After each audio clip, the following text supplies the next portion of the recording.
Ishure shingiro rya Kavomo kuva mu ntango z'ukwezi kwa mbere k'uyu mwaka w'ibihumbi 2024 ntirigira uwirongoye kuko uwahora riramutswa amaze amezi 3 yose mu buroko azira guhohotera umunyagihugu yagiriza ubusuma. Kuva ico gihe ubuzima bw'iryo shure busa n'ubucumbagira kuko yaba abavyeyi, abaregwa ndetse n'abarezi batakigira uwo bitura.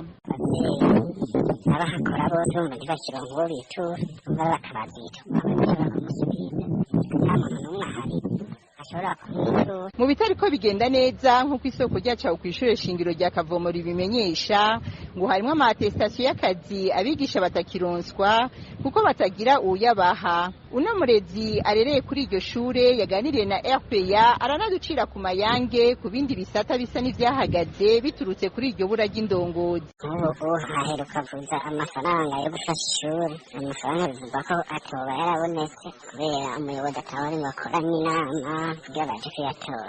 Kuko ibikorwa vy'ishure vyose birahagarara, abana bariko barategurwa kuzokora amateste d'entraînement bo muri nevyero, nta kuntu bariko birategurwa kuko nta buryo buhari bwo kuyategura. Kuri izo ngorane zugarije iryo shure, uruganda rwa RPA rwahamagaye Doitien Shimirimana kugira ngo agire ico abivuze ko. Tumaze kumwidondora tukanamumenyesha ico tumuronderera, yaciye aducira ku murongo wa telefone.